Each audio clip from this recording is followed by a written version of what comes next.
변방 목사의 아침 묵상 2024년 12월 16일 월요일 아침입니다. 오늘은 누가복음 2장 8절로 14절 말씀을 통해서 세상의 기준을 깨뜨리시는 하나님, 이런 제목으로 말씀 묵상의 은혜를 나누겠습니다.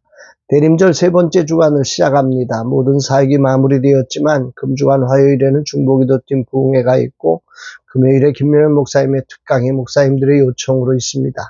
모든 일정 가운데 성탄으로 오신 주님의 사랑이 경험되는 시간 되기를 기도합니다. 오늘은 지방의 교회를 신방합니다. 농사를 지으며 목양하시는 목사님을 격려하고자 달려갑니다. 사람이 아닌 주님의 신방이 있기를 축복합니다. 이날 주님 어떤 말씀으로 인도하실까? 본문에는 예수님의 탄생 이후 천사들이 그 지역에 있는 목자들 중 밤에 밖에서 양떼를 지키는 목자들에게 나타나 성탄의 기쁜 소식을 전해주는 장면입니다. 그런 놀라운 순간을 주목해 봅니다. 8절, 9절. 그 지역의 목자들이 밤에 밖에서 자기 양떼를 지키더니 주의 사자가 곁에 서고 주의 영광이 그들을 두루 비춤에 크게 무서워하는지라. 세상의 중요한 소식을 중요한 사람들에게 알리고 초대장을 돌려서 축하하는 것이 일반적이죠. 그런데 하나님은 당신의 아들을 이 세상에 탄생시키면서 로마 황제를 움직여 호적하라 명하심으로 베들레헴에서 탄생하시기로 예언된 말씀을 이루셨습니다. 그러나 하나님은 당신의 아들을 마구간에서 출산케 하고 구유에 뉘었죠. 그리고는 당시 천대받는 계층인 밤에 밖에서 양떼를 치는 목자들에게 그 소식을 알리고 계십니다. 목자들은 당황했습니다. 갑자기 천사가 임하고 영광이 비추니 얼마나 무서웠겠습니까? 그런데 천사가 놀라운 소식을 전합니다. 10절로 12절. 천사가 이르되 무서워하지 말라. 보라, 내가 온 백성에게 미칠 큰 기쁨의 좋은 소식을 너희에게 전하노라. 오늘 다윗의 동네에 너희를 위하여 구주가 나셨으니 곧 그리스도 주시니라. 너희가 가서 강보에 쌓여 구유에 누워 있는 아기를 보리니 이것이 너희에게 표적이니라 하더니, 여기 보면 온 백성에게 미칠 큰 기쁨의 좋은 소식을 그 목자들, 세상에 천대받는 그들에게 전한다는 거예요. 그러면서 오늘 다윗의 동네에 너희를 위하여 구주가 나셨다. 너희가 가서 강보에 쌓여 구유에 누워있는 아기를 보리니, 놀라운 초대장이지요. 온 백성에게 미칠 기쁨의 좋은 소식인 구주가 나셨는데 구유에 있다는 것이고 그것이 표적이 될 텐데 너희가 가서 그 표적을 볼 거라는 것입니다. 천사도 이런 소식을 전하기가 나름 좀 민망하지 않았을까 하는 생각을 해봅니다. 화려한 왕궁에 너희를 위한 구주가 나셨다 해야 사람들이 따르지, 마구간 구유에 온 백성에게 미칠 큰 기쁨의 좋은 소식인 구주가 있다니 이게 앞뒤가 좀 안 맞는 소리 같지 않습니까? 그러나 천사는 이 소식을 영광 가운데 전하고 이어서 수많은 천군이 그 천사와 함께 하나님을 찬송합니다. 13, 14절이죠. 호련히 수많은 천군이 그 천사들과 함께 하나님을 찬송하여 이르되 지극히 높은 곳에서는 하나님께 영광이요 땅에서는 하나님이 기뻐하시는 사람들 중에 평화로다 하니라. 구유에 있는 아기가 메시아이심을 확인시키기 위해 하나님은 천군 천사를 다 동원하여 성가대로 목자들 앞에서 부르게 하신 것입니다. 저의 생각에는 화려한 왕궁에서 가장 화려한 요람의 아기를 뉘어 세상에 가장 존귀한 사람들을 초대하고 만찬을 베풀며 천사들의 찬송을 불러야 뭔가 분위기에 맞는 것 같습니다.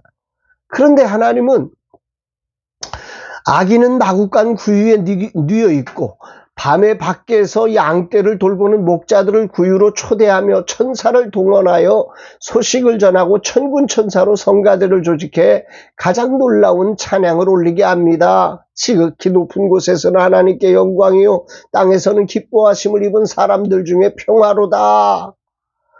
이건 그야말로 투자 대비 효과가 가장 떨어지는 방법을 하나님이 사용하신 건 아닌가 싶습니다. 도대체 왜 이렇게 하셨을까? 목자들은 얼마나 놀라고 당황했을까? 앞뒤가 안 맞는 이 말에, 그런데 막 천사의 찬송 소리가 들리고 막 이건 어떻게 거부할 수는 없는데, 아니 그런 왕이 구유에 있다니, 이 앞뒤 다른 이 말에 얼마나 놀라고 당황했을까요? 분명한 것은 하나님은 낮은 자를 선택함으로써 하나님 나라의 메시지가 모든 사람, 특히 사회적으로 소외된 사람들에게도 확실하게 열려 있음을 드러내신 것입니다. 이것이 하나님 나라의 방식입니다.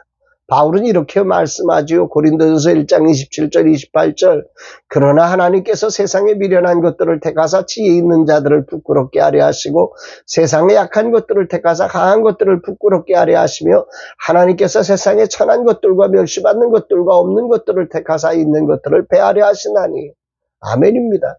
그 지역에 아무도 주목하지 않는 목자들을 위해 수많은 천군 천사를 동원하여 찬양을 올려드리도록 하신 하나님을 그래서 찬양합니다. 그분의 계획은 세상적 관점에서 도저히 이해되지 않는 모방할 수 없는 방식입니다. 그러나 이것이 한 사람의 영혼을 소중히 여기시는 아버지의 마음인 거죠. 오늘 주님은 저에게 무엇을 말씀하시는 것일까? 세상이 무시하던 목자들에게 이 놀라운 성탄 축하 공연을 보여주시며 첫 번째 축하 사절로 초대하시는 하나님의 섭리를 묵상하게 됩니다. 세상이 보는 관점과 다른 하나님의 관점에서 사람의 소중함을 보는 눈이 있기를 기도하게 됩니다. 농촌의 작은 교회 신방을 다녀오는 오늘 하나님의 섭리가 있음을 기억하며 하나님의 관점에서 소중히 오늘의 만남을 갖는 겸손함을 결단합니다. 또한 천사들이 구유에서 나신 예수님을 향해 목자들을 초대하듯 성탄의 절기에 진실로 이 주님을 증거하는 삶으로 살기로 결단합니다. 주님 오늘도 낮은 자리로 오셔서 온 백성에게 큰 기쁨의 좋은 소식이 되신 당신을 찬양합니다. 하나님께 영광이요 이 땅에는 기뻐하심을 입은 사람들의 평화가 되신 주님을 찬양하며 그 주님을 증거하는 자로 살겠습니다. 삶의 후반전은 주님을 자랑하며 초대하는 자의 삶을 살며 겸손히 낮은 곳으로 향하는 종이 되겠습니다. 주여 이 종을 받으시고 사용하옵소서 고백합니다. 사랑하는 여러분, 여러분들의 삶의 방식은, 관점은 어떤 것입니까?